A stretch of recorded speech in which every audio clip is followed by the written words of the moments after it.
Les acclamations, le cri de joie. C'est pour Jésus que nous faisons ça. Alléluia. Merci, que le Seigneur soit béni pour ce second culte. Et nous vous saluons tous dans le nom du Seigneur. Que le Seigneur vous bénisse. Nous allons lire la parole de Dieu. Nous sommes dans Ésaïe chapitre 60, le verset 1er. La Bible nous dit: lève-toi, sois éclairé, car ta lumière arrive, et la gloire de l'Éternel s'élève sur toi. Deuxième passage, Jean chapitre 11, verset 39. Nous allons lire aussi le verset 40. Jésus dit: ôtez la pierre. Marthe, la sœur du mort, lui dit: Seigneur, il sent déjà, car il y a 4 jours qu'il est là. Jésus lui dit: ne t'ai-je pas dit que si tu crois, tu verras la gloire de Dieu? Amen. Amen. Tu peux reprendre ta place. Que le Seigneur soit béni. Que le Seigneur soit glorifié pour la grâce qu'il nous accorde encore ce matin d'être encore dans sa présence. Nous bénissons le Seigneur qui nous avait soutenus tout au long de la semaine. Où nous étions en ces lieux dans notre programme de chaîne de prière de chaque fin du mois. Que le Seigneur soit béni et qu'il soit encore béni pour ce qu'il fera pour nous ce matin. Le sujet que nous allons partager comme sous-thème ce matin est intitulé: si tu crois, tu verras la gloire de Dieu. Bien-aimés dans le Seigneur, tout au long de ce mois de janvier, le Seigneur nous parle sur sa gloire.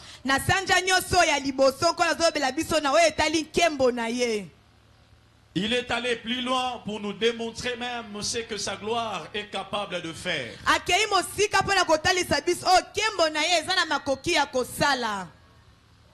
Et nous avons dit dans l'introduction de notre message pendant la semaine, lorsque nous sommes en train de parler sur la gloire, chez les Hébreux, ils nous appellent la gloire Kabod. Kabod qui veut dire le poids ou la charge de Dieu. À chaque fois que nous sommes en train de parler de la gloire, nous sommes en train de parler de la charge, c'est-à-dire de tout ce qui compose et de tout ce qui est Dieu. Kabod voulait aussi nous dire les pouvoirs de Dieu. Lorsque nous parlons sur la gloire, nous ne parlons pas sur une autre chose si ce n'est que les pouvoirs de Dieu. Kabod voulait dire encore les merveilles de Dieu. La gloire de Dieu signifie ces merveilles. Et à chaque fois que le Seigneur dispose de sa gloire, il veut révéler à nous ces merveilles. Et la gloire de Dieu, Kabod, qui veut dire aussi la présence de Dieu. Pendant que nous parlons de Kabod qui est la gloire, nous ne parlons pas, bien-aimés dans le Seigneur, de quelque chose qui se retrouve en Dieu. Mais nous sommes en train de parler de toute sa présence. Quand la gloire de Dieu se manifeste, c'est toute la charge de Dieu qui se met en action. Et quand la gloire de Dieu est activée, c'est le pouvoir de Dieu qui agisse. Et quand la gloire de Dieu travaille, c'est ce merveille qui se manifeste. Et quand la gloire de Dieu est libérée,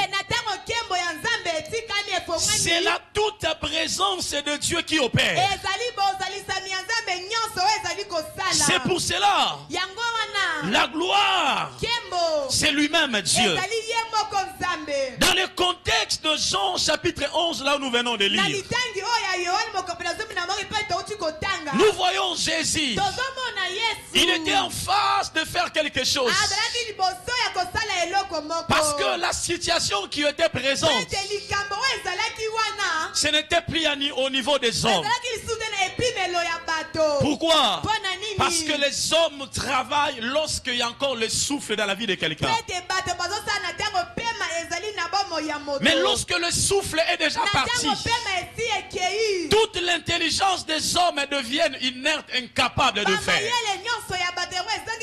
C'est pour cela que vous remarquerez même dans les hôpitaux, lorsque la personne rend son âme, automatiquement on doit l'évacuer. C'est pour dire qu'on ne peut plus faire, on peut rien faire encore. C'est dans cette situation que Jésus s'est retrouvé. C'était que Lazare était mort. Et pendant que Lazare était mort, ça faisait déjà 4 jours. Une situation que les hommes étaient désespérés. Il n'y avait plus d'espoir. Alors les sœurs de Jésus, elles s'approchèrent de lui. Il commence à dire beaucoup de choses. Il dit, si tu étais ici, notre frère ne serait pas mort. En d'autres termes, elles voulaient à ce que leur frère ne soit pas mort. Mais écoute ce que Jésus leur dit. Marthe, écoute ce que je te dis. Moi le Seigneur, je ne t'avais pas dit que si tu crois, tu verras la gloire de Dieu. Qu'est-ce que le Seigneur voulait dire? Que si tu crois, tu verras la gloire de Dieu. Mon frère, ma soeur, le Seigneur Jésus, il veut faire voir à Marthe et à Marie que la gloire est disponible. La gloire est là. Mais pour que cette gloire se manifeste, tu dois croire. Aujourd'hui, le Seigneur s'adresse à nous ce matin. Que sa gloire est là. Sa gloire est permanente. Parce que la Bible présente Jésus comme celui qui est le même. Hier, aujourd'hui et éternellement. Si la Bible présente Christ comme celui qui est éternel, c'est-à-dire quoi? Il a la capacité de refaire ce qu'il avait fait hier. Je suis venu dire à quelqu'un, une bonne vie chrétienne ne doit pas seulement être cette vie où tu parles de Jésus, tu sais que Christ a fait aux autres. Mais une bonne vie chrétienne, tu dois expérimenter Jésus. Et je dis à quelqu'un ce matin, c'est possible d'expérimenter Jésus. Pourquoi? Parce qu'il est le même. Christ dit à Marthe, Marie, si seulement tu crois, tu verras la gloire de Dieu. La gloire est disponible. Mais toi, tu dois croire. Si tu ne crois pas, tu ne verras pas la gloire. Mon frère, ma soeur, si nous croyons, c'est alors que nous allons vivre la gloire de Dieu. Quiconque a besoin que la gloire de Dieu se manifeste dans sa vie, il est appelé à faire un exercice. C'est tout simplement de croire. De croire. De croire en Jésus. Alléluia. Amen. Il y a quelques vérités que nous devons savoir. Bien-aimés dans le Seigneur, la première de vérité, le nombre de jours de Lazare à la tombe n'est rien devant la gloire de Jésus. Pour faire quelque chose, écoutez, les sœurs de Lazare voulaient présenter à Jésus une situation qui dépasse. Qu'il fait 4 jours, il le sent déjà. Le nombre de jours de Lazare à la tombe ne veut rien dire. Je suis venu dire à quelqu'un, même le nombre dans lequel tu es dans le chômage ne veut rien dire devant le Seigneur. La gloire de Dieu est capable de résoudre ton problème. Peu importe le temps que cette maladie a pris dans ton corps, peu importe les degrés ou les niveaux de ses racines, cela n'est rien devant le Seigneur. Oh mon frère, ma soeur. La deuxième vérité que nous devons comprendre et savoir, c'est que le lieu dans lequel son corps était placé n'était pas un blocage pour que la gloire de Dieu fasse quelque chose.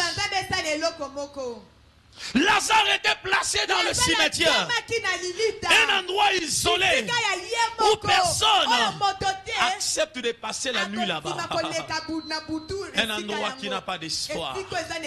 Mais cela ne peut pas empêcher à la gloire de Dieu de faire quelque chose. Je suis venu dire à quelqu'un, peu importe là où tu te retrouves, cela n'empêche pas Dieu de faire quelque chose. La pierre qu'on a placée sur la tombe de Lazare ne peut pas résister à la puissance de la gloire de Dieu. Oui, mon frère, la pierre c'est quelque chose qui pèse. Mais devant la puissance de la gloire de Dieu, cette pierre-là est nulle. Je suis venu dire à quelqu'un, cette pierre-là est nulle. La pierre qui est devant ta vie, elle est nulle devant la gloire de Dieu. Alléluia. Ton niveau d'étude, mon frère, n'est pas un problème pour que Dieu fasse de toi une grande personne. Moi, je ne connais rien. Je n'ai aucune base. Je n'ai aucun niveau. Est-ce que moi, je peux devenir aussi grand? Frère, laissez-moi dire à quelqu'un, cela n'est rien devant le Seigneur. La Bible me dit, de la poussière, il retire le faible. De la poussière, il retire le faible. Et il élève. Frères et sœurs, dans la gloire de Dieu, il y a tous les moyens pour élever quelqu'un. Alléluia.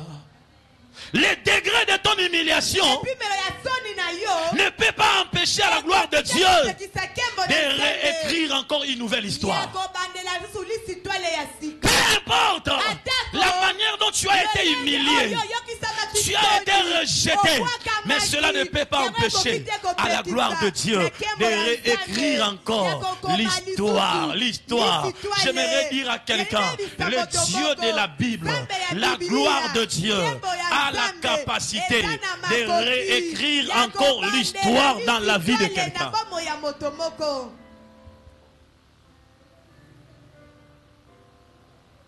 Mon frère, ma soeur, pour que cela soit disponible, tu dois croire. C'est pour cela tout au long de la semaine, nous avons eu à parler sur les effets de la gloire de Dieu. Oui, il y en a tellement beaucoup et nombreux. C'est que la gloire de Dieu peut faire. Il y en a tellement beaucoup. Tellement. Tellement, frère. Et la gloire de Dieu peut opérer dans la vie de tout le monde sauf personne.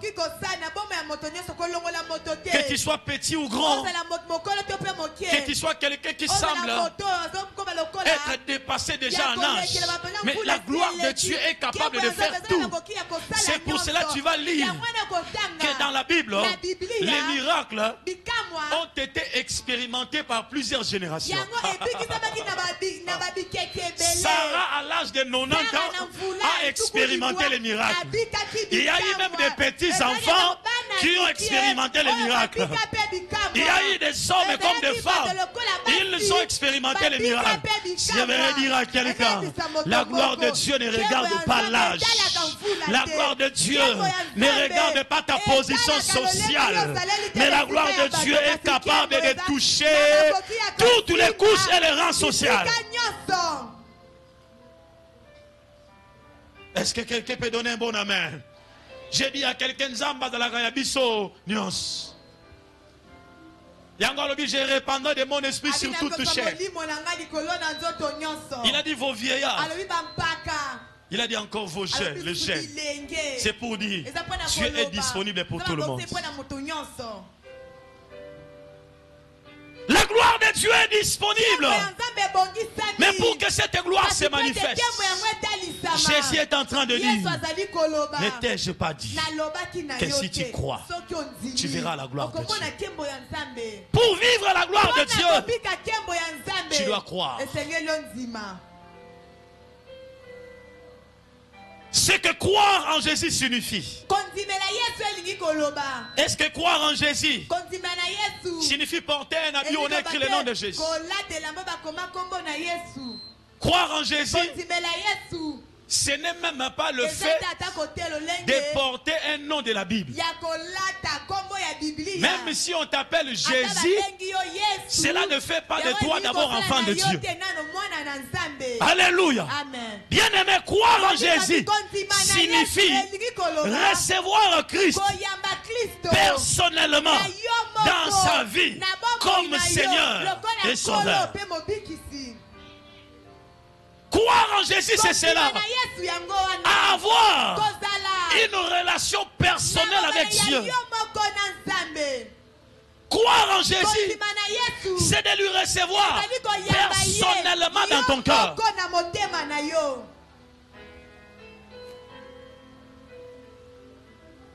Un homme qui a la foi, c'est celui qui a reçu Jésus dans sa vie. Un homme qui a la foi, c'est celui qui a une relation personnelle avec Dieu. Mon frère, aujourd'hui il y a beaucoup de gens qui ont fait même longtemps dans des églises, mais ils n'ont jamais rencontré le Seigneur personnellement. Je suis venu dire à quelqu'un, la foi collective peut te donner certaines choses, mais celle de la foi individuelle peut te donner au-delà. C'est pour cela, ne t'attache pas seulement à une foi collective. Cherche à avoir ta relation personnelle avec le Seigneur. J'ai toujours dit, tu es enfant. Même si ton père connaît le Seigneur, toi cherche à connaître Dieu personnellement. Car par la foi de ton père, les sorciers ne peuvent pas te toucher la nuit parce que ton père a prié. Mais la foi de ton père ne te fera jamais entrer au ciel. Alléluia. Croire, c'est avoir cette relation personnelle avec le Seigneur. Deuxièmement, c'est que croire en Jésus signifie, c'est marcher selon sa parole. Croire en Jésus, ce n'est pas le fait de dire, moi je crois, moi je suis un homme de la foi, moi je suis une femme de la foi, moi je crois. Non, croire en Jésus, c'est marcher selon sa parole. La Bible dit, si vous m'aimez, vous allez garder mes commandements.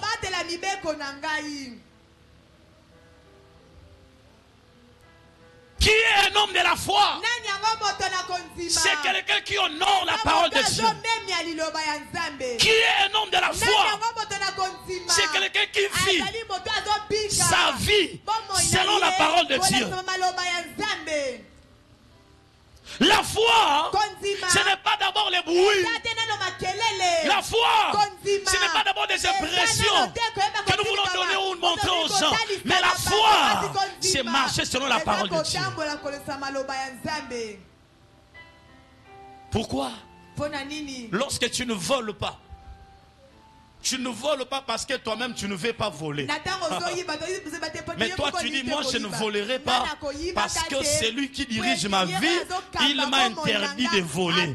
Et c'est ce qui démontre que ta vie est en relation avec Dieu. La foi, au-delà, c'est de marcher selon la parole de Dieu. C'est que la foi, c'est mettre Jésus-Christ au centre de sa vie. C'est lui qui a la foi. C'est quelqu'un où Christ, il est au centre de sa vie. Tout ce qu'il fait, il ne le fait pas pour soi-même. Mais tout ce qu'il fait, il le fait pour la gloire de Dieu. C'est pour cela.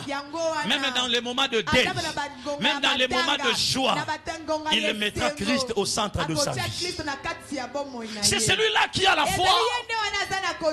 Qui a la foi. C'est quelqu'un qui a placé Christ au centre de sa vie. Tout ce qu'il fait, sa manière de s'habiller, Jésus est au centre. Sa manière de parler avec les autres, Jésus est au centre. Sa manière de faire tout, Jésus est au centre. J'aimerais dire à quelqu'un, un homme de la foi, c'est quelqu'un qui a placé Jésus au centre de sa vie. Jésus n'est pas seulement quelqu'un qui doit être dans la bouche, mais Jésus doit être aussi dans le cœur.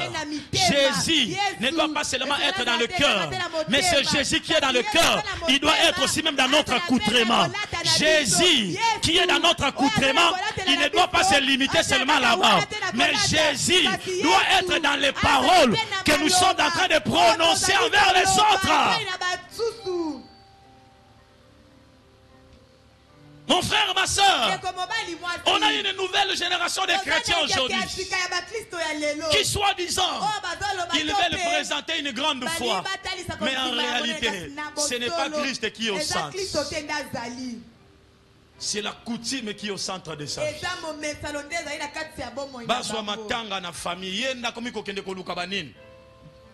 Les ustensiles de la famille. Ce qui est la famille Moutakufi. Il faut tous voir ma belle, il y a jeune to pas la moto. C'est quoi ça? Tu as vu Jésus faire ça? Tu as vu les apôtres faire ça?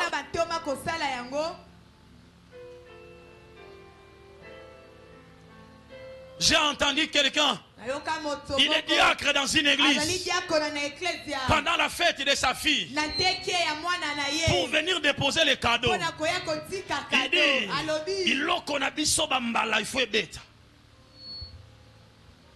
Non, je dois mettre une chanson qui glorifie le Seigneur. Non!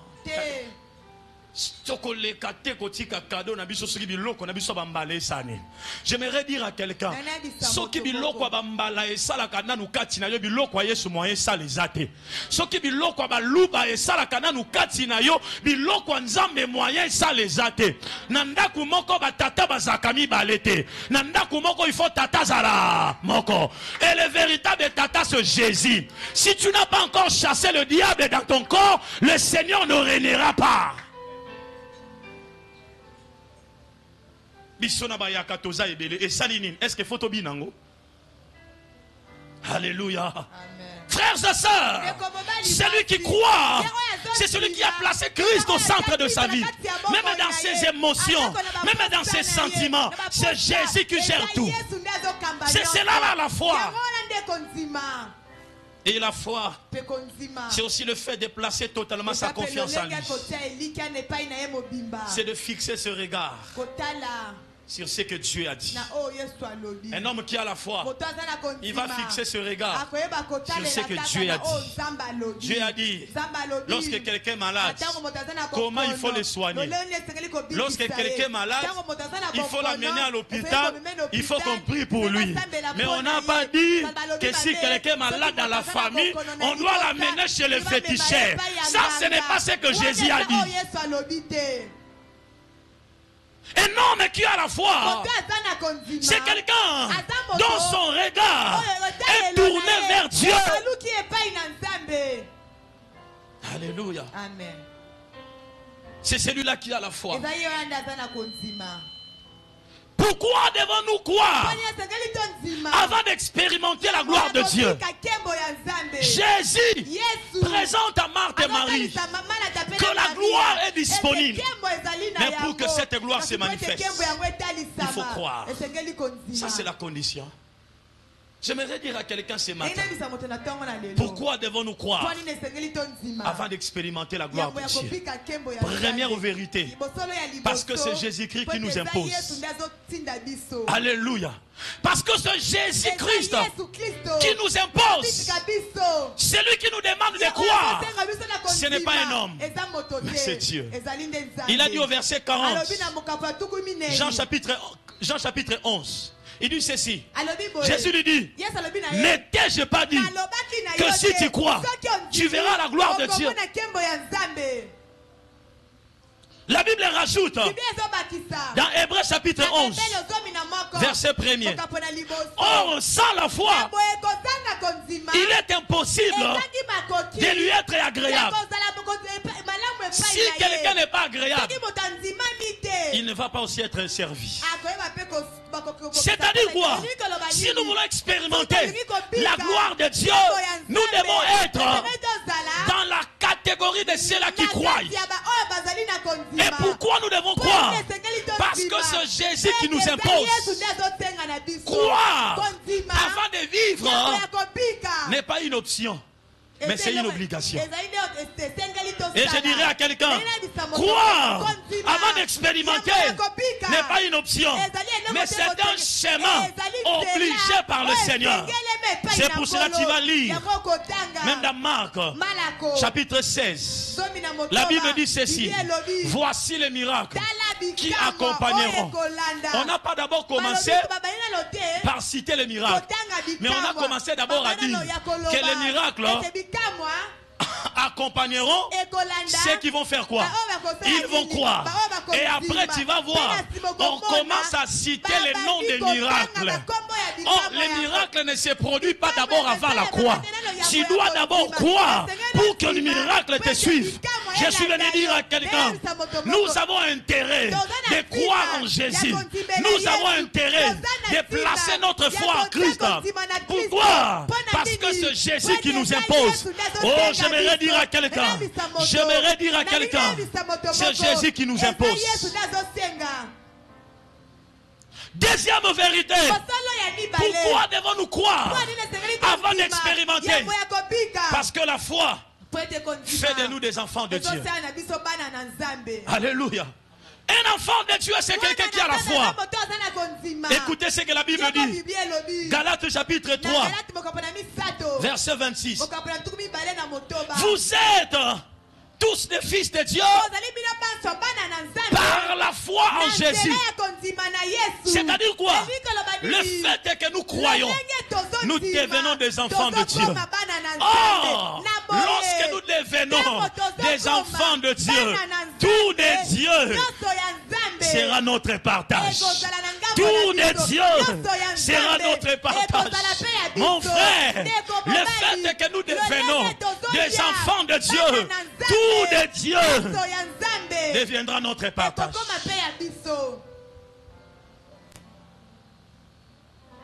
C'est pour cela nous avons raison de croire. Quiconque ne croit pas, ce n'est pas un enfant de Dieu. Un enfant de Dieu, c'est quelqu'un qui croit. Un enfant de Dieu, ce n'est pas quelqu'un qui doute. Aujourd'hui, on a même les gens qui viennent à l'église. On lui dit, Dieu te bénira. Il dit, ah, pasteur Balobaka Bongo. Donc tu n'es pas enfant de Dieu. On lui a dit, frère, tu verras ceci. Il dit, ah, est-ce que vraiment c'est vrai? Tu n'es pas enfant de Dieu. Un enfant de Dieu, c'est quelqu'un qui croit. Alléluia. Nous devons croire. Parce que par la foi, nous devenons des enfants de Dieu.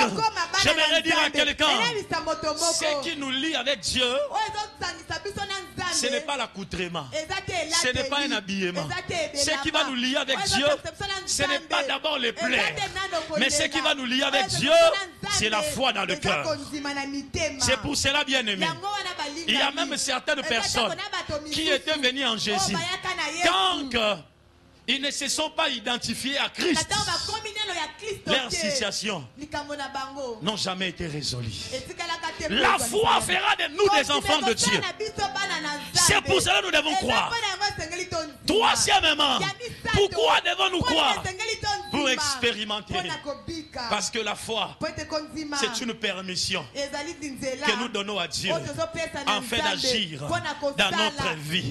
J'aimerais dire à quelqu'un, la foi, c'est une permission que nous donnons à Dieu afin d'agir dans notre environnement. Écoutez-moi bien, si la fiche donne droit au médecin de te consulter, si la fiche donne droit à l'infirmier de te traiter, la foi donnera accès à Dieu de te toucher. Alléluia. La foi, c'est une permission que nous donnons à Dieu.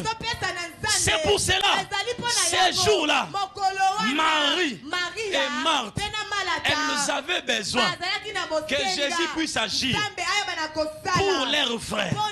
Mais comment est-ce que Jésus va agir? Elle a besoin de voir la foi. C'est pour cela qu'elle les a dit, ôtez la pierre. Dans le langage spirituel, la pierre c'est l'incrédulité. La pierre c'est le manque de la foi. Mais lorsqu'ils ont enlevé la pierre, c'est là que Christ a produit les miracles. J'aimerais dire à quelqu'un ce matin, la foi c'est une permission. À chaque fois que tu doutes, tu empêches Dieu de faire dans ta vie. À chaque fois que tu doutes, tu empêches l'œuvre de Dieu. J'aimerais dire à quelqu'un, si tu commences à agir, tu dois te maintenir dans la foi. Oui, une action peut commencer, mais si tu enlèves la foi, tu peux arrêter le processus de l'œuvre de Dieu dans ta vie, parce que tu deviens incrédule. Alléluia. La foi, c'est une permission que nous donnons à Dieu afin d'agir. Quiconque croit, c'est comme quelqu'un qui dit à Dieu, mais voici, je veux que tu agis maintenant. Mais voici, je veux que tu agisses maintenant.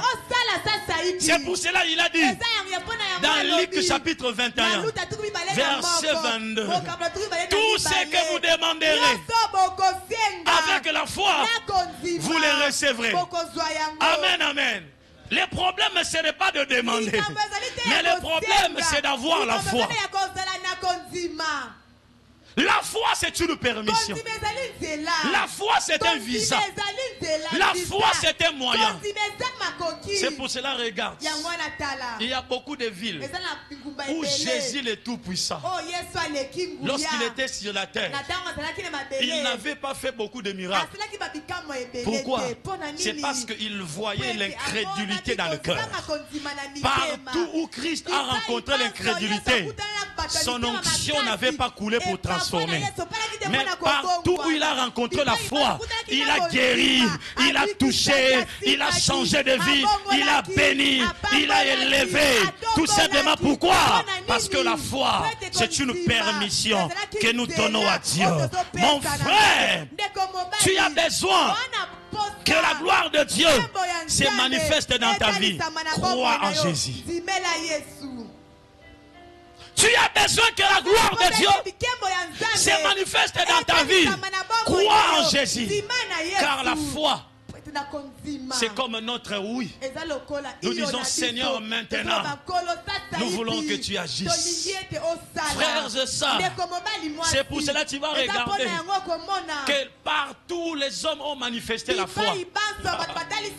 Les miracles n'étaient pas loin. Même la femme à la perte de sang, elle a manifesté la foi dans son cœur. La Bible dit, elle s'est dit, Si seulement je touche les pans de sa robe, je serai guéri. Frères et sœurs, Jésus n'avait même pas prononcé une parole pour la guérison de cette femme. Mais elle a été déjà guérie. C'est pour te dire, mon frère, partout il y a la foi. Même si on ne prie pas pour toi, tu verras la gloire de Dieu. Partout il y a la foi. Même si les hommes ne sont pas là, tu verras la gloire de Dieu. Partout il y a la foi. Même si tu n'es pas accompagné, tu verras la gloire de Dieu. Partout il y a la foi. Même si tu n'es pas encouragé, tu verras la gloire de Dieu. Tu verras la gloire de Dieu. Jésus n'a pas d'abord parlé, mais sa foi, elle a touché les pans de la robe de Jésus. Elle était guérie. Christ est venu parler même après. Déjà la guérison était libérée. Tout simplement pourquoi? Parce que là où il y a la foi, Dieu est autorisé d'agir. Là où il y a la foi, la gloire de Dieu est autorisée. J'aimerais dire à une maman, crois en Jésus et tu donneras Dieu les moyens d'agir dans ta famille. Crois en Jésus et tu donneras Dieu d'agir dans ta vie. Vous savez, mon frère, ma soeur, Dieu n'est pas une histoire. Dieu n'est pas une histoire. Dieu est celui qui élève. La gloire de Dieu peut faire tout sauf. Il est allé à la tombe. Après que la permission lui a été donnée, ils ont ôté la pierre. Ah, il est allé là. Il a dit, Lazare. Il commence d'abord par intercéder. Père, je te glorifie parce que tu m'exauces toujours. Et à la fin, il dit, Lazare, sors. Quelqu'un qui a fait 4 jours. On l'a lié par des bandes. On a vu la personne s'émir debout. On a vu la personne s'émir debout. Oh, je vais dire à quelqu'un,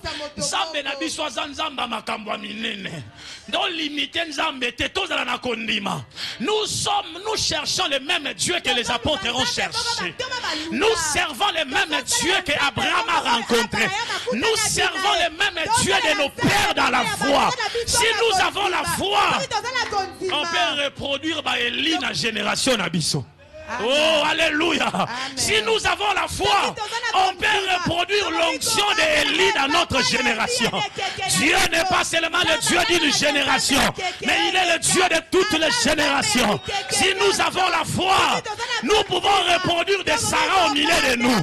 Si nous avons la foi, nous pouvons reproduire des pierres. Il a jeté le filet. Il a reçu un pêche miraculeux. J'aimerais dire à quelqu'un, si nous avons la foi, nous pouvons reproduire même les hommes de la Bible dans notre génération. Frère, laissez-moi dire à quelqu'un, ayons la foi, cherchons le Seigneur. Ayons la foi, cherchons le Seigneur. Aujourd'hui, frère, parfois certaines choses qui semblent dépasser l'entendement, nous l'attribuons au diable. Frère, laissez-moi dire à quelqu'un, le diable c'est quelqu'un qui triche, mais l'original c'est Dieu. C'est que nous voyons, Dieu est capable de faire ça. Ayons la foi. L'église, ayons la foi. Pierre vivante, ayons la foi. Croyons à la parole de Dieu. Croyons à ce que Dieu a dit. Que la réalité de Mombele ne dirige pas notre cœur, mais que la réalité de la parole de Dieu affecte notre vie. Que la réalité de notre quartier ne dirige pas notre vie, mais que notre vie soit dirigée par la parole de Dieu. J'aimerais dire à quelqu'un, pour que Dieu élève, il n'a pas besoin d'un bon quartier. Pour que Dieu bénisse, il n'a pas besoin d'une certaine famille. Pour que Dieu change des choses, il n'a pas besoin d'une certaine catégorie. Oh, j'aimerais dire à quelqu'un, le Dieu de la Bible, il est mon quoi la kana mai. Sokalobia tombo la mutu, azakana savon, azakana linuka, akozwa bomo ya moto. Oye inda, akote siena mai, abandiko pakole savon, azui linuka, abandiko nikaye, et bongo via moto wana yengengi. Dieu se suffit de lui-même. Et il peut faire tout sauf rien. Est-ce que tu peux t'élever? Nous allons prier. Frère Abachata, est-ce que tu peux t'élever? Nous allons prier. Ne t'ai pas dit, si tu crois, tu verras. Ma soeur, la situation de ta famille peut